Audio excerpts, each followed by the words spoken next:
Hello, everyone. Happy December. This is our Voices of Diversity speaker series, podcast, interview, sort of, we call it everything. And we're so delighted to have our amazing guest, Quincee, with us today. And before I introduce her, I'm just going to introduce myself and start off with a land acknowledgement.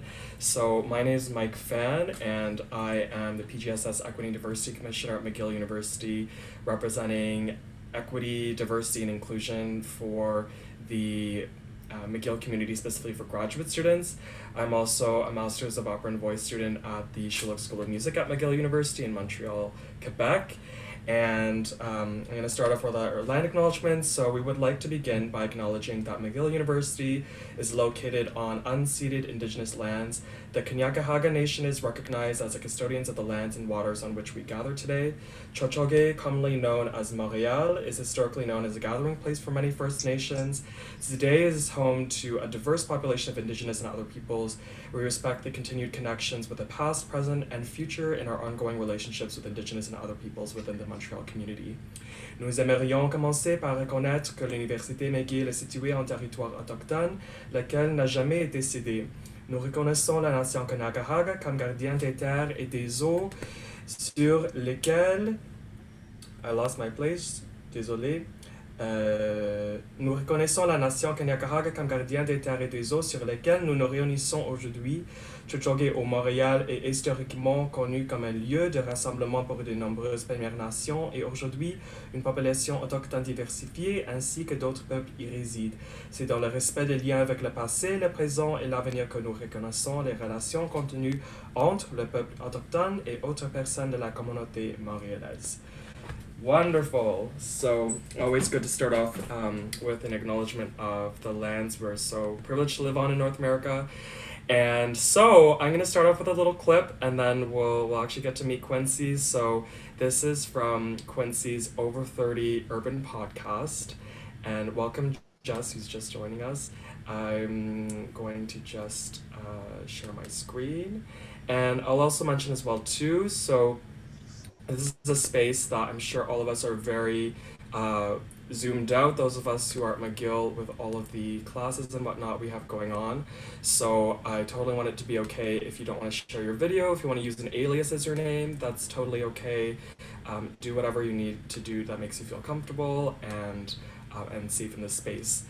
And so that said, here's a clip from Quincee's podcast, Over30, and this is from her talk with Nijiama Smalls, who's an author, and hopefully, Quincee, I didn't tell you which one I would actually share, so hopefully you're okay with it. That's fine. Yeah, so here it is, and then while that's playing, I'm going to try to fix my green screen because it's acting up. How you got started with the Black Girl's Guide to Healing Healing Emotional Wounds, and how? And can everyone hear and see it? It's working? Yes. Okay. Or I should say, what position were you in life that made you realize that this book was necessary? Sure. Well, first let me start by thanking you all for having me on. It's been a pleasure chatting with you guys and getting to know you all. So I started writing the book. You know, I always said I'm gonna write a book, even since I was a little girl, but never really had a topic. You know, it's kind of one of those things that I think most of us say. But then, you know, conversations with girlfriends about what they were experiencing, what I was experiencing, in addition to going through my own journey of healing, meeting with therapists and journaling and doing like some of the soul work on my own, led me to wanting to share my journey with others. And, you know, I focused heavily on, you know, Black girls, because I feel like although trauma is trauma, right? And hurts, unemotional wounds are still unemotional wounds. We as the Black community, ours stem from very, very different origins, right? Because we have slavery, right? Our very first experiences in this country were traumatic because we were slaves. We were taken from our country. So that's a lot of trauma we're still processing. We haven't had a chance to really deal with it because of the simple fact that we've had to be in protection mode. Like we've had to figure out how to feed our families and take care of our families. So we never had a chance to deal with our own trauma, and because of that, we kind of passed down some behaviors that are, unhealthy, because we had to adapt, and we had to adapt very quickly, as a matter of fact, and focus on survival. So some of the things that we learned to do to out of self-preservation weren't the most healthiest things that we could have done. So that's kind of how I arrived at it, and where I was in the process of writing the book. Amazing. And I'm just going to read Quincee's bio as well also. So let me just stop sharing this screen and share a different screen so that you can see it as well too, for those of you that like a visual. That is the wrong pages. Please bear with me. Who says that young people know how to use technology any better? Okay, so let's see. I believe it's this one. Here we are. So, Quincee, who is joining us today, grew up in California in the 70s and 80s during a time when desegregation was new. Quincee attended the University of Laverne as an education major. Over the years, she has had several businesses while raising 5 children who are all grown and either attending college or have already received their degrees. Currently, Quincee owns a bounce house and inflatable advertising business. She's the host of, as you saw, a new podcast called Over30, dedicated to issues of people over 30 and the pursuit of their dreams. In addition, Quincee recently started the National Registry of Color Business Directory, a free online listing dedicated to growing businesses of color, one listing at a time. Recently, Quincee finished a book entitled God is the Winning Lottery Ticket. This book is about a few miraculous moments in her life when God stepped in and completely changed the outcome. Amazing. So I'm sure everybody, including me, is thrilled to have Quincee here today, this wonderful, exciting, and interesting person. So a round of virtual applause for Quincee. You can either, you can put a reaction if you like, and I'll also give you my my virtual hands as well as my actual ones. Applause is always weird on Zoom these days. So thank you, Quincee, for joining us. Hello, bienvenue, welcome. Thank you for having me. That was really impressive. I feel like I've accomplished something. You absolutely have. You're so humble. And I definitely want to thank you for doing that interview. I see why you picked Nijiama Smalls. She is a best-selling author, and she is in a lot of major bookstores. But I have actually started reading her book, and it is very impressive. And it deals with a lot of things that we don't, what's the word I'm trying to say? We don't actually question or deal with to get to a better place in life. And that's very important, not just with, dealing with our own issues, but how we communicate with others. So thank you for that. Yes, absolutely. Thank you as well. And it was so interesting learning about your podcast because it's very similar to what we try to do as well, as to tell the stories that need to be to be told, and to have the conversations that need to be had, even if sometimes they're not always the easy ones. But so I really sense this kind of kinship of energies and intentions, and that was one that really struck me in particular. We're delighted to have you, and you're so humble, which is wonderful. I think they always say the best people are the most humblest, right? The ones who really are puffing their chest are not always the ones who have so much going on. So yes, it's and the more I got to know you, and when you submit your bio and just learning more about you, it's just really impressive, all the different spheres you're involved in, and it's really clear that it comes from a place that's really genuine. And I don't know if you can hear that. We have the sirens in Montreal happening over here, the big city problems. So welcome. We're so thrilled to have you, Quincee. It's really exciting to have you here. And you're joining us from Atlanta, Georgia. Is that right? Yes. Yes, wonderful. And Team Green Screen, so no one knows where we really are. But you're actually technically our first international guest rep here in Canada, representing Montreal. Tina, who is our internal affairs officer, who helped me have this initiative happening, is also from the States. She may be in the States actually, currently. And we have lots of students also from the States too. But technically our first guest who's not Canadian, so that's super exciting. We're thrilled to have you here. And so maybe I'll just start off just how we sort of met. We sort of actually met on Instagram, on social media. Very modern, very 2020. Quincee actually was asking us about our musicians because we had some guests on Voice of Diversity who were musicians. Because I'm a musician, so that's sort of where our guests came from originally, a lot of them. And she asked if we'd be interested in being on Over 30, and funny enough, none of us were actually over 30. Some of us, I'm pretty close. And then I kind of actually flipped the tables. I thought, actually, we are also having interviews, and we thought it'd be really interesting to have you. So we kind of turned the tables on you, and now we have you here. So that was kind of a really cool way that we actually got connected. And it's great to actually finally talk face to face.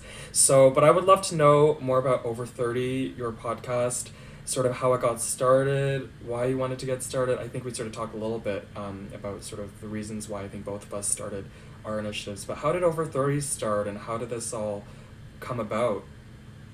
Well, my son actually has his own podcast called Blurred View. And his Blurred View podcast is more dedicated to the comic book world and cosplay. Uh, But he does tackle urban issues. And so he actually had me come on a few times talking about racism. And we talked about the Joker and how the background to the Joker dealing with the mental illness and how people related to mental illness, and how when the mental hospitals closed down, they were released out to the streets. And so the problem with the Joker was that people weren't really familiar with dealing with mentally ill people, because before then they had all been locked up. So I went in and talked about that. And I did another podcast on racism, and it was a hit. So my son wanted to partner with me, but I wanted to do my own thing. He's originally in the first 3 episodes when we partnered together. And then Sean, who is a long-term friend of mine, he and I partnered off to do Over 30 because we wanted to be more serious. We wanted to talk about the things that people weren't going to talk about, and the topics that were hard for people to talk about. Because even when you're young, some issues are hard to address, but when you get older and you've sat on them and they festered and they've become a part of you, they make you harden in life, and sometimes they can take you into wrong directions. So we wanted to make sure that when we told people stories, we told stories of how people overcome, or overcame, I should say, anything from abuse to upcoming in next season. We're talking about former prostitution, and how they're trying to legalize prostitution for the benefit of those, their safety and their health. So, we want to talk about issues that people don't consider, and that's important. Yes, absolutely. That's really important, and I think a lot of the conversations in particular about race, they're not new, but this year, although it's come out of really difficult circumstances, I think a lot of people are really coming forth and actually talking about it openly, and not afraid of talking about it openly, especially people that don't identify with a marginalized group like our white allies, that they've really been participating in conversations and getting involved too. And yeah, I just wanted to thank you as well for having these conversations and being able to put them forth. And it's really really important to talk about. And I think especially, I know for me as well, coming from an Asian American or Asian Canadian, Asian North American perspective with mental health, that's something that is also still has a lot of stigma and is not something talked about openly. And I think that intersection also with being the Over 30 Urban podcast, about talking about it in the context of your lived experiences, it's very unique and very needed. So I'm really excited that that's happening. And I think that's, that focus on things that are a little bit more serious, because I think there are things that are difficult to talk about but so important, and they bring awareness and spotlight those issues and make people aware of them, because there's so many great people and so many interesting and diverse fields that are happening, but people don't always know about them, and they don't receive the attention that they really should. So that's really a fantastic initiative. Something we try to do as well too is to highlight people, especially from diverse backgrounds, because oftentimes they're doing really great work, but then their work is not really celebrated or seen in the same way. There's a lot of barriers for that to kind of also reach people. And you mentioned your son as well. I hope you. I guess it was in your bio as well. But you have 5 children, I have and they're all either attending college, received their degrees. That is a lot. I'm really curious about your journey as a mother, and in terms of the importance of education for them, particularly as our community here is geared towards our, well, all people, but specifically McGill students and McGill grad students. But the importance of education and your role as a mother in that regard. And I'm wondering if you could, if you feel comfortable talking about that. And of course, if you don't at any point, just let me know too. I don't want to go too in depth in something that's not that you don't want to talk about too. But No, I'm an open book. I'm the type of person you can ask anything to and I will answer. oh, I'm glad. But, I really did take the education of my children seriously. To me, as a mother, it has to start young and it has to start at home. And what I ended up doing, I went out and I bought, what was it called? Maybe it'll come to me later, my old mind. But I bought this Hooked on Phonics. I don't know if you guys have ever heard of Hooked on Phonics. Yes. Oh my goodness. Yes. And I Perfect. started my kids on Hooked on Phonics when they were 2. Wow. And by the time my oldest son was the one who originally started on Hooked on Phonics. And by the time by the time he was about 2.5, he knew all of his ABCs, he could count, he could read up to 3-letter words. When he started kindergarten, I started him at 4, even though he was supposed to be 5. He was already reading. And so they let him be an aide in the class. And he got all the way to April. And then he said, "You didn't celebrate my birthday." And so the teacher went and looked up his birthday and he had to repeat kindergarten. But all of my kids started like that. My second son, he started kindergarten reading chapter books. Wow. So they really took it seriously. And then they would, I know, as having, 2 older brothers, I know, siblings give each other a lot of static. And so they would tease each other by saying, "Well, you can't spell this and you don't know that." Wow.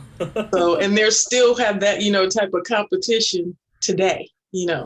So Wow. I think that really helped. And my daughters, they weren't as interested in being the smartest people, which I get, because my brothers are extremely smart. We don't need to study type people. And I'm the person that needs to study. It's not an option in my life.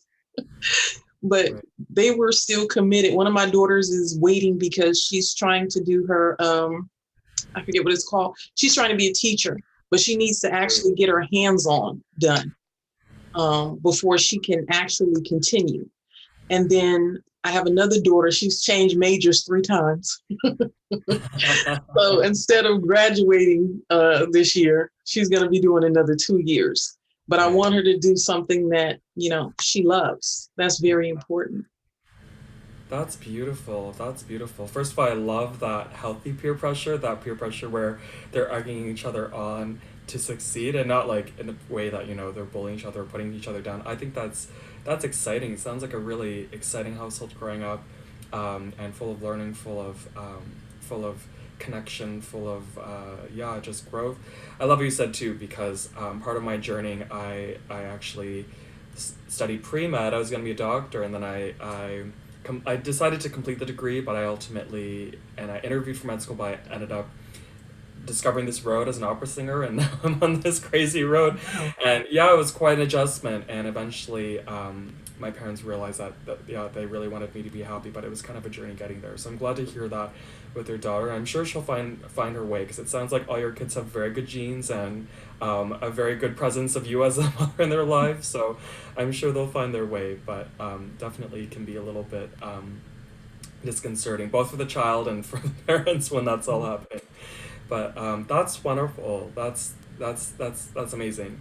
And speaking of your own journey in education, because it was really interesting to hear that you were writing about how when you attended university, desegregation was new in the States, and that must have been a really interesting time. And I think so often people in my generation and our generation, a lot of those in our live Zoom audience today, a lot of us thought, oh well, there's so many historic moments that were happening and have been passed. But now in 2020, we're seeing so many seeming, we feel like we're really actually part of history. Often not exactly in the most positive way, because it's kind of a lot being alive in 2020 right now. But that must have been a really pivotal moment in the history of the States and the world and in all of your lives. What was that experience like for you? Well, it's actually kind of funny because I grew up in the LA area of California initially. And so there were a few white people in our neighborhood, but it was predominantly Black and Asian and Hispanic, Right. And so when we would travel, we would go to cities that were predominantly Black as well. So we didn't really see a lot of white people. So when we moved to the suburbs of California, I was amazed because I only saw this amount of white people on TV. It was like, wow, Yes. there's a lot of white people in the world, and to me, because at the time when we moved, I was only 7. So me and my 2 older brothers, we were only 3 of 7 Black kids in the whole school. So for a lot of white kids, because it was still the 70s, we were the first Black people they'd ever seen, ever spoke to, ever touched. Reverse, right. Yeah. And so for them, a lot of them would just come out and say, well, we're not allowed to play with you. We're not allowed to talk to you. And it was kind of a sad situation because they actually segregated me in class from the rest of the school. I had my own desk and my own row in my own aisle by myself. And then at lunch, I had my own table. It was kind of, crazy, but it was an amazing thing. My dad said, that we were the sacrifice for the future generation. And it really felt like an unnecessary sacrifice because a lot of times, because I left school at a different time and I went to school at a different time with my brothers, I would get, thrown rocks at and chased at. And that's where I learned how to fighting like multiple people at one time because of the color of my skin, literally. Yeah. And so it taught me that I liked myself and no one was going to take that away from me because I wasn't going to change being Black and I wasn't going to feel bad about it. Yes. And I started telling myself, I'm the type of person that I think of things that are funny and I tell myself jokes. I've always been like that. And so I would start laughing out loud at my own jokes in my head. And people would say, well, what's so funny? And I'd tell my jokes. And that's what broke down the barrier in my classroom. Through your humor. Through my humor. But I wasn't trying to do it. I was just, I was talking to myself. I didn't really have any friends. So I was talking to myself. And it just, brought people to me because they liked my humor and they weren't scared of me because a lot of people said, well, I heard this about Black people and I'm expecting you to like rob me or beat me up. And, Right. And I thought that was funny because you guys are the ones beating me up. Yes. But it takes that conversation. And then when I got to, when we moved and we went to Ontario, California. Oh my goodness. I was thinking Ontario, Canada. That's why I had to throw in that California part. Yeah. I wasn't getting the teasing as much as I was. It was very rare. But I remember this one boy used to tease me all the time and call me, different names, generally something with a monkey in it, Right. And I was drinking from the water fountain one day and he said, this is for the white people. And this line over here is for the N-word. Well, without thinking about it, I just punched him. And when I punched him, he was standing up against a brick wall. And my friends grabbed me and pulled me away. Well, he came back to class because we were in like the 5th grade. And he came back to class and he had a black eye and his face was bruised. But after that, he never teased me again. And when we got to our senior year, the last day of school, he pulled me aside, he grabbed me by my hand and I'm like, okay, I'm ready for the setup, and he took me over to the quad and he sat me down. And he said, I wanted to thank you for punching me. And I laughed at him, because I'm waiting for the punchline. And he said, I went home and I told my dad and my uncle what happened. And they started talking about how they would have lynched me 20 years ago. And he was saying that they had thought about, coming to my house and saying something to my father. But he said, I reminded him because my dad was like a big, muscular Black man. tall, and he looked like he could probably crush you in his arm. Right. So he said they decided not to do that because of the size of your dad. He said, but I realized that weekend that I did not want to be prejudiced, and I did not want to carry that on to the next generation. He said I was so hurt I couldn't even comment because of the things my family was saying. So you never know, how you affect someone else, because if he hadn't shared that with me, I would have never known. Wow, what a story! What a story, and what a powerful reminder. Because I think so many of us live our lives and we're just going about our thing, and we think we don't really have that impact. But each person we meet, each interaction we have, can really be powerful, especially for children when they're really learning to see the world. And I think that experience growing up in such a time when things were starting to open up between different races, definitely would have been a lot of eye-opening experiences. Yeah, that's a beautiful story. It's a beautiful way of putting it as well too, of be able to see that kind of the hope and the positive outcomes that can happen. And yeah, it's so interesting what you say, because back then you were saying that only a few generations there were African Americans being lynched, and then now when you look at our perspective towards a generation when you were growing up and going to school, we look at how far we've come. At the same time, it's not like everything's perfect, right? Things are still happening. Children are still being bullied based on the color of their skin. When I was growing up, I was bullied. Being gay, being Asian, children. That's just the reality of being human. Are you able to? Of course, you weren't in school every single moment with your kids, but do you see with your children any changes from the time when you were going to school, and also any similarities too in terms of race-related things with your children? What's changed? What's the same? What progress have we made? But also, where do we need to still keep going? I guess that's kind of a big question, but it's a big question. I think before I want to answer that, I want to tell you the story. It's one of my favorite ones, and my grandmother told it to me. Yes. My grandmother is actually the second generation born out of slavery. Wow. She was born in 1912. Wow. And she told me the story about her friend, Michael. And she said her and Michael had always been friends because their parents had always been friends. She doesn't ever remember not knowing him. And she said that wherever, she went, he went, and they were inseparable. And initially everyone thought they'd grow up and get married and it would all be good. But what ended up happening was my grandmother said that Michael started coming over and he started doing his hair differently. Then he started dressing differently. Then he started wearing makeup.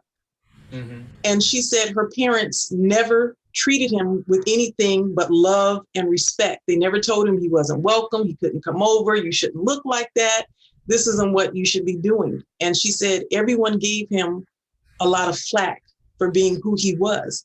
And she said he was the most talented person. He was a clothing designer. He could take anything and make it beautiful. He could do anybody's hair. And so they had this dream that they were going to go off to New York or Chicago and open a beauty shop that sold clothes. And they were going to have this fabulous life together. And my grandmother said that shortly after they turned 18, she was in her room and she saw someone running out through the woods because she was in Alabama. And she realized it was him and went to the porch to greet him. And she said that he told her that he had to leave town right now, that his parents said that he had embarrassed them one time too many. And he was trying to make it to the next town before the sun went down so he would not end up getting lynched. Wow. And he promised my grandmother that as soon as he got someplace safe, he would write her. And then once he got to, New York, because he was going to go to New York, he was going to write her and then let her know when he had a place that she could come and stay with him. Well, he took off running and no one ever heard from him again. And it's assumed that he was killed, whether for being Black or for being, at that time, he was, transsexual, so it, and I asked my grandma, the conversation came about because I asked her, I said, all these people, because this was during the time of AIDS, everyone was saying all these negative things about being gay, and my grandmother never said anything negative. And I asked her what her opinion on the subject was. And she said, I lost the best friend I ever had and the best person I ever known. And that's how I feel about people being gay. She said, you don't judge people by what they do. You judge people by the qualities that they are inside. And she was like, if people had done that to him, he'd still be alive today. So to me, that was like a eye opener for me when all the discussion of, AIDS and homophobia was going on. It made it human. And I still tell this story because my younger brother is gay. And when people say stuff about him, it's, Yes. he's like, to me, he's like my son and my brother. So I will come for you.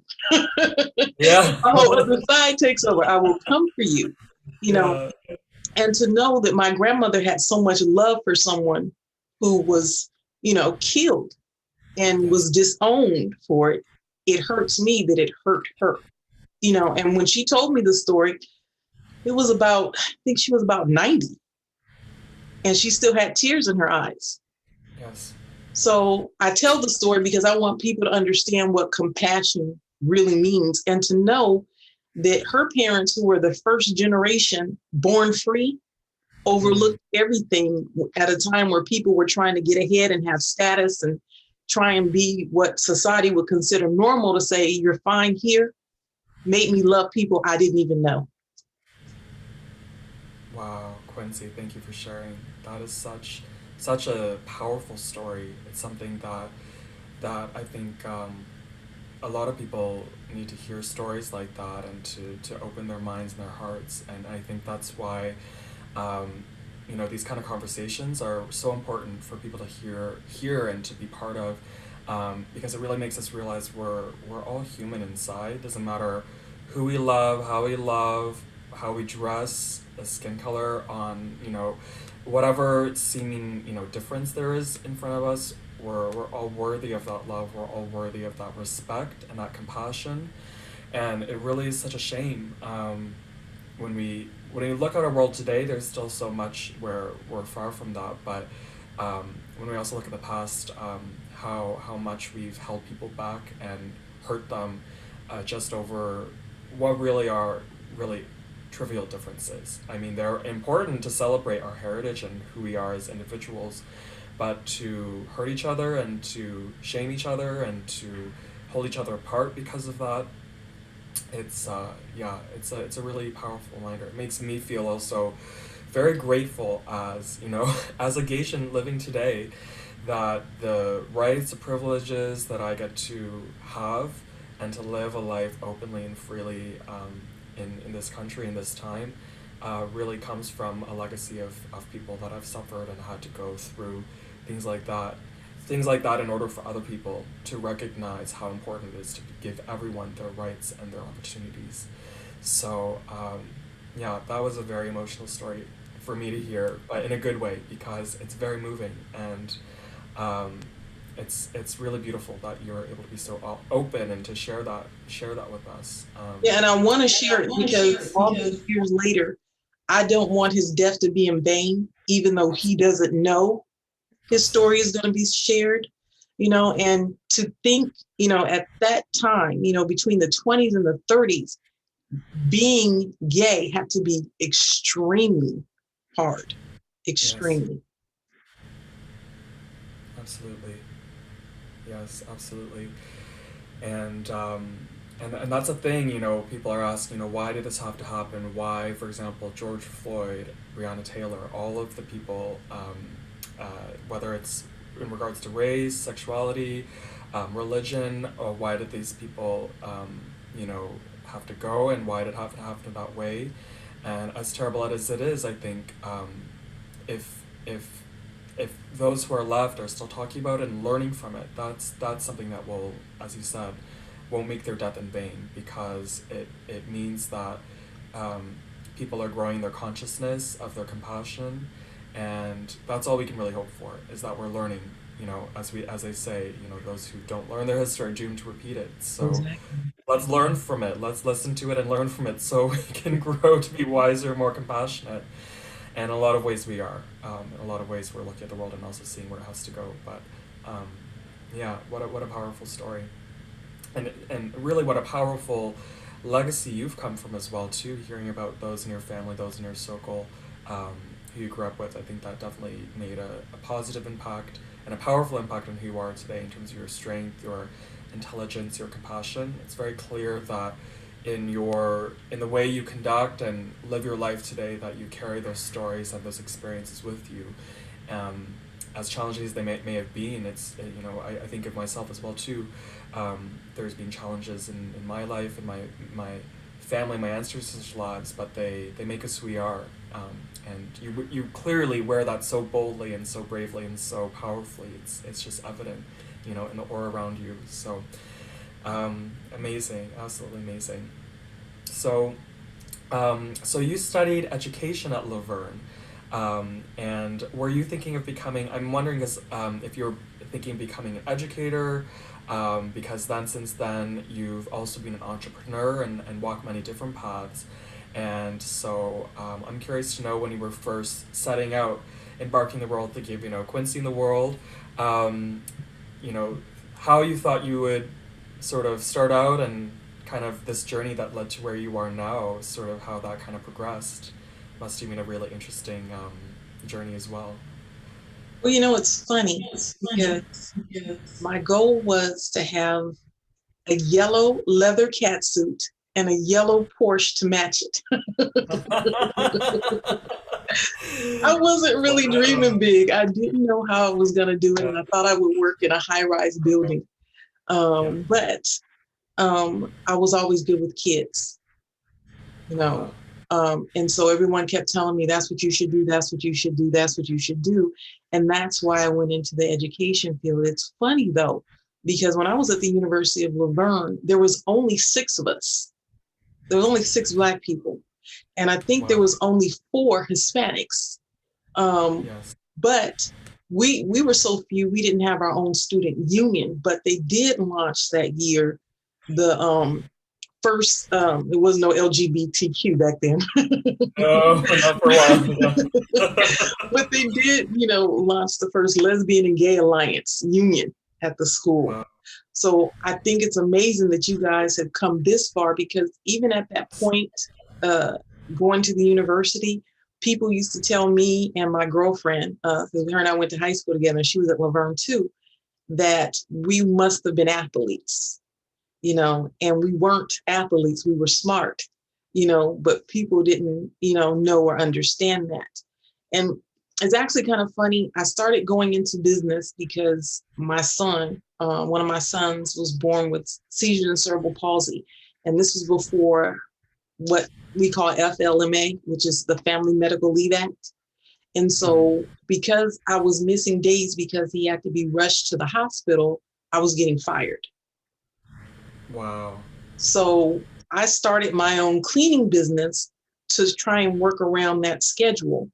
And that's how I started, my business. I was cleaning and I was selling clothes at the auction in between that. And it gave me the freedom to kind of be home with my kids more.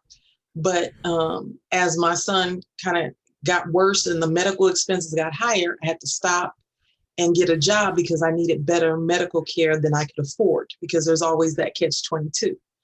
And when I started thinking about what I wanted to do, I decided to take a page from Shaquille O'Neal. And he said he didn't want to do anything if he couldn't have fun, you Yes. know.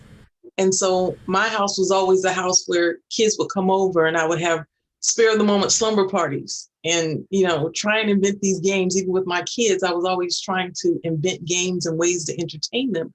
So I said, let me do something in that realm. Let me keep bringing fun and happy and good moments. And that's how I launched my business. Wow, beautiful.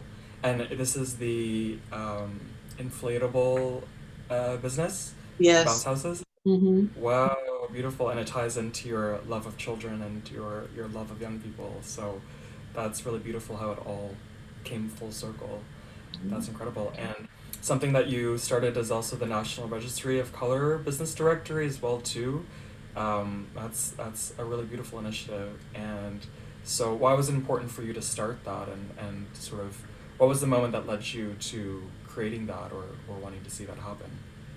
My National Registry of Color Business Directory is moving along slowly, but it's still in existence simply because when you go into business or whatever career path or dream you decide to chase, there's always some Yes. information that you need, and people don't want to give it to you. They don't want to help Yes. you get to the next level. They don't want to network if they're not going to get something out of it. And Right. so I wanted to create a registry that provided people with articles, because trust me, I don't know everything, but I read a lot. But you sure know a lot, I'm sure. Yes. So you can go in and you can, read some articles for your business, find out what's going on, what you can join, what you can be a part of, and we would list your business for free. And the funny thing about it is people are suspect of the free. They don't trust it Exactly. Yes. because they think, okay, well, if you do that for free, what do you want? And I keep telling people, it's in the contract, it's free. What's the It's not catch? going to cost you Yeah. anything but to fill out the information and sign it. You have the same problem. Yeah. People, Yes. people don't understand that you intentionally are trying to help them. They don't have to beg for it. They don't have to wait, pray for it. So I'm hoping it grows. Yeah. Yes, absolutely. And yes, our internal affairs officer said that as well too. It's because more people come to events when they have to pay. It's super interesting, that element of trust, because I think there are so many places where people are trying to sell us things, or they're kind of murky motives, and that just good simple generosity is kind of feels like it's lost sometimes, and people are very suspect of that. So I think it's super interesting, but it's the same with us, and especially in terms of the equity related events that we're running. We're really just trying to keep the enthusiasm, keep going forward, knowing that the attention is there, and when people are ready, when they trust us, they will come, and they will take part. And I think it's really important to kind of spread that message, because yeah, yeah, if it's possible to give back in some way, why not, right?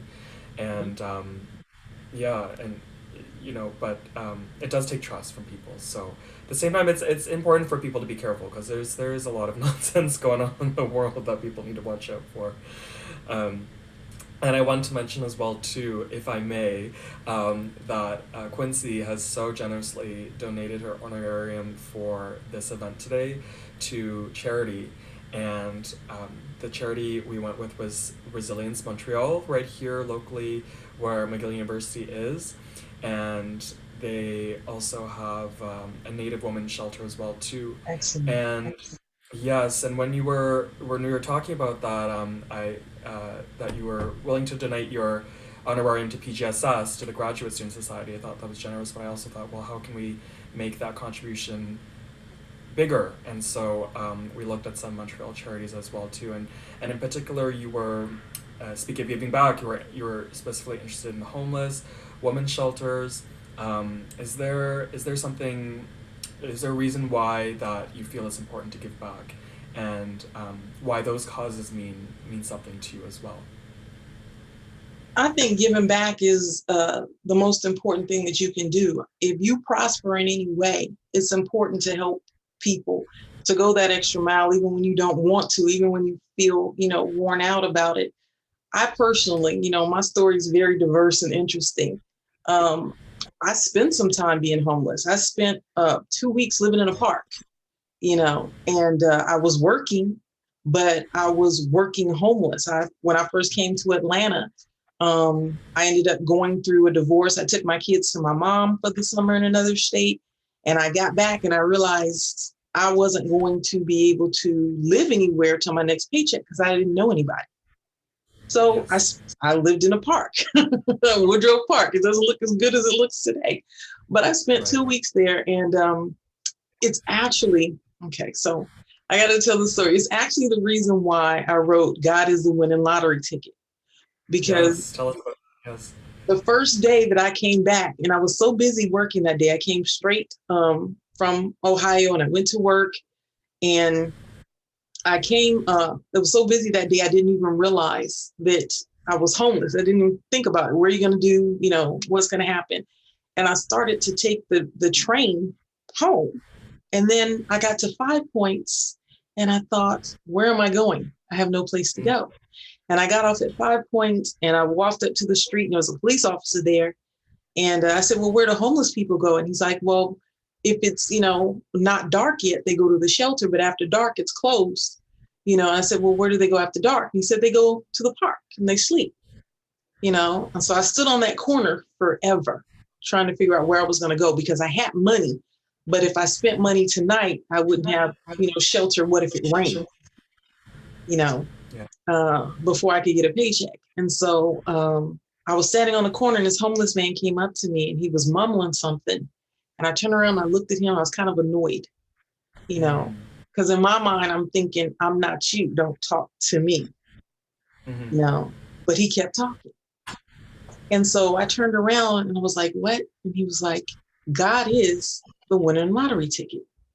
And I turned back around, I turned back to him and he said, if you took your last dollar and you had no money, no food, and you're about to be evicted and you're watching TV and you realize that the lottery ticket you bought is the winning lottery ticket, you wouldn't worry about being evicted, having no food, or being unemployed. He said, the only thing you would be concerned about is holding on to that ticket until you could cash it in.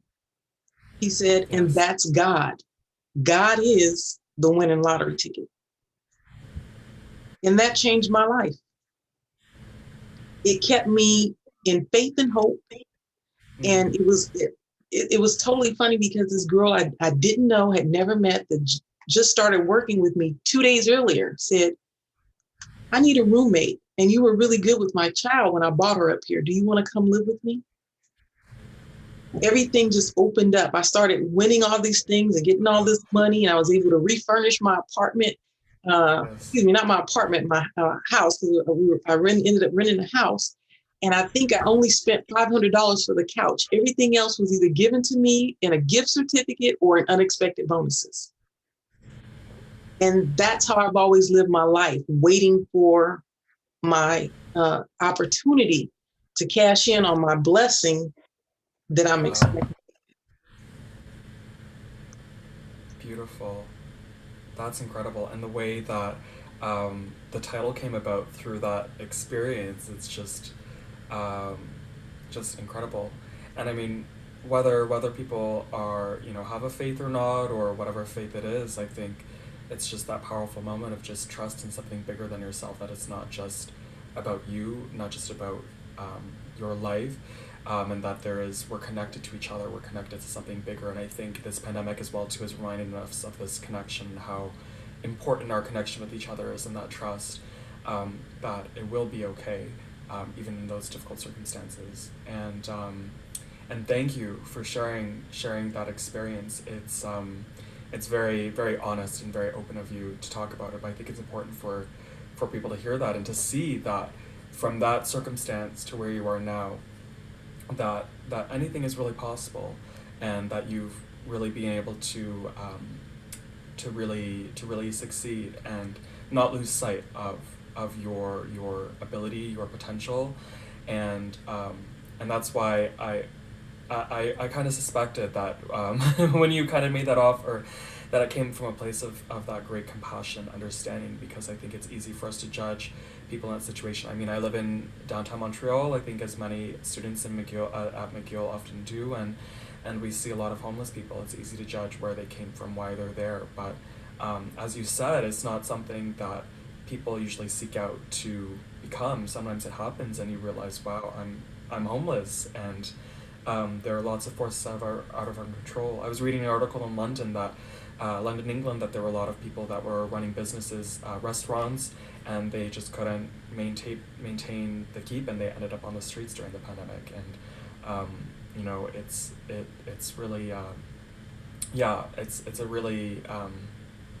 it's really inspiring to hear that, as difficult as those experiences were, and also to hear how it turned around. It really is miraculous, but it's that faith and that trust, and that's why I think it's very evident in your life. Your generosity comes from that space of having experienced that generosity, and why it's so important to pass it forward, because I think, like breeds like. If we lead with love, if we lead with compassion, with generosity, that's going to create more of that in the world. If we lead with hatred and suspicion and all of that, it's only going to create more of the same as well also.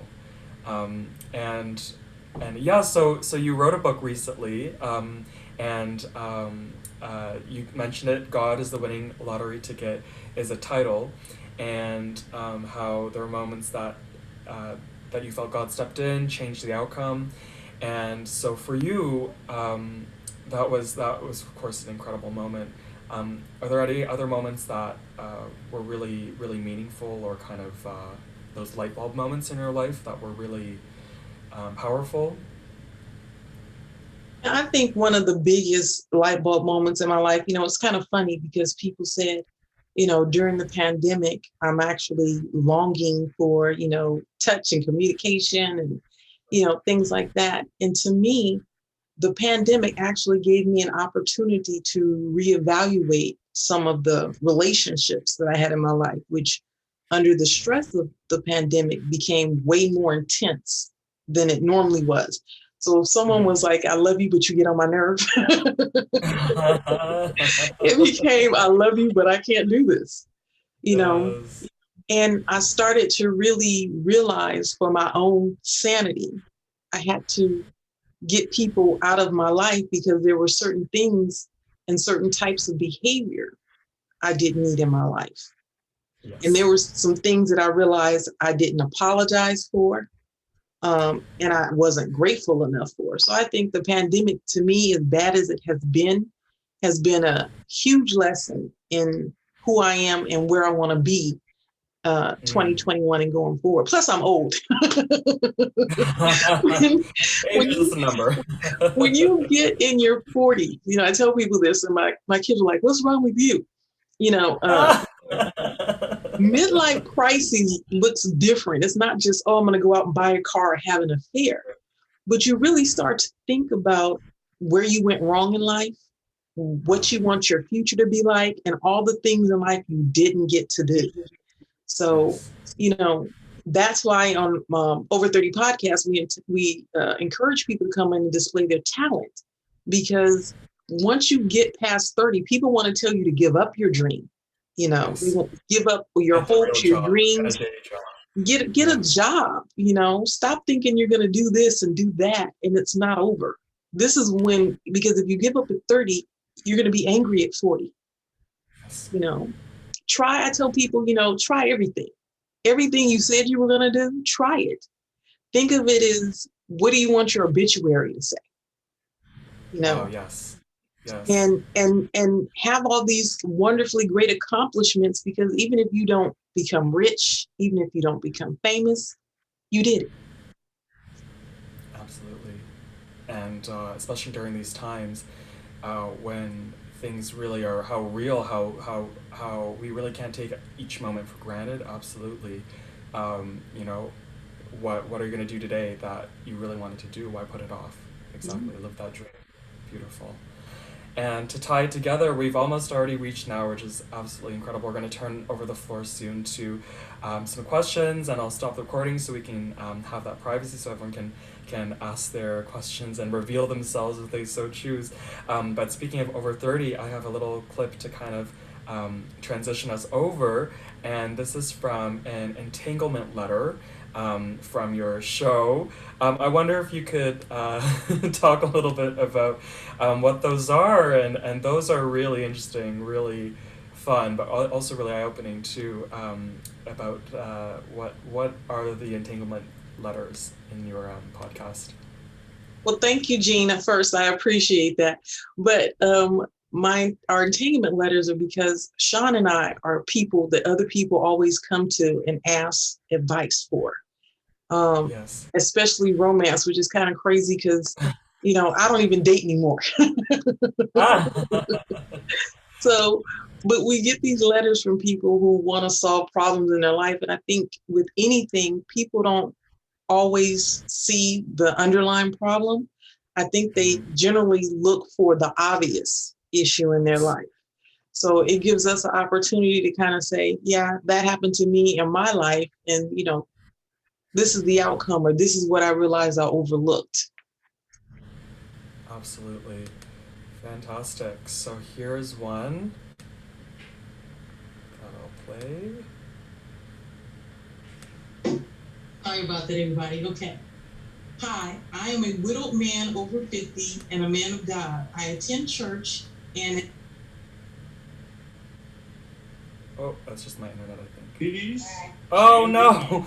Sorry, I skipped over it somehow. Let me see if I can find it again. Okay, let's see. Where are we? So, Oh no, I'm so sorry, everyone.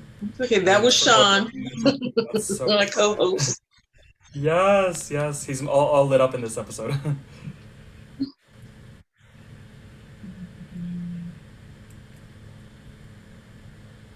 Okay, here we go. Okay, there we are. Sorry about that, everybody. Okay. And yeah, you're speaking my voice now. I am a widowed man over 50 and a man of God. I attend church and am faithful about it. I started to have feelings for this very beautiful woman at my church.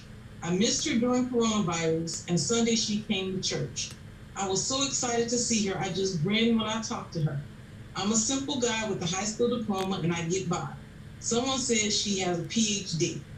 She also drives a Mercedes and is always well-dressed and carries herself like a lady. My heart wants to tell her how I feel, but I don't think I am her type. She has never been anything but kind and friendly, but I don't see her looking at me like I look at her.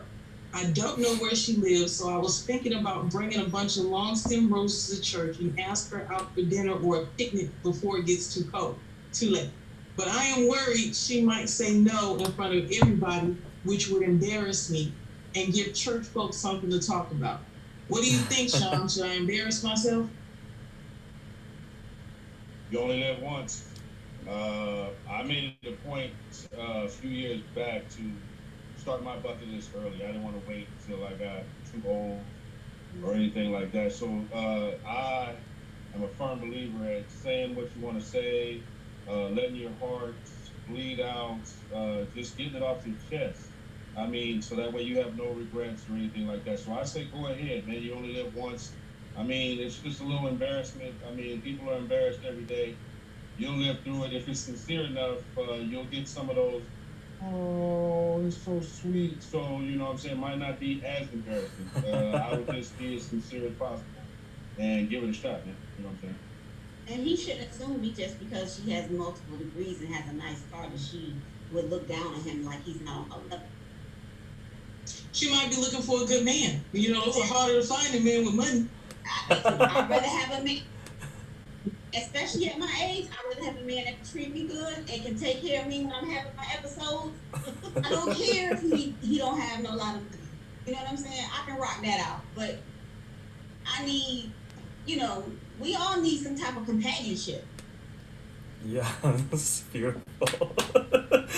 So sweet and so wonderful. I think we can all identify with that, whether it's someone at a church, at a school, whatever age. I think taking that risk, not even just in love, it's an important message. And yes, beautiful. Yes, we're seeing the applause come in, and so this has been such an incredible conversation, and we're just so grateful for your time today and your presence and everything you went through in life, good, bad, and ugly, because it brought you to this moment, brought us here together. And I think you're such an inspiration, not only for us today, but in your life and the way that you're moving in the world. So we're so grateful to have you, Quincee. Thank you so much.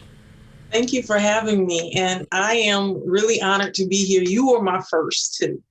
Podcast that outside the United States. I'm going to be doing one for Black in Ireland. So I'm going to be talking to people in Ireland. Wow. That will be interesting. Oh my goodness. Keep us posted. Wow. Yeah. Congratulations. And I want you guys to keep me posted too. And I definitely want you to come on and sing opera. Oh, wonderful. Well, in 2 years when I'm really 30 or You can come, you know what? You can come on and sing opera anytime you like. I promise I will not sing with you. I don't hit the notes. But I think it's fun to do it anyway. Oh, yes, absolutely. Yeah, singing on Zoom, that's another conversation. But anyhow, thank you, Quincy. And we're just gonna switch the floor to some questions, but I'm gonna stop the recording and wish everyone, I guess if they're watching a replay, happy holidays and thank you for tuning in. Merci. Thank you.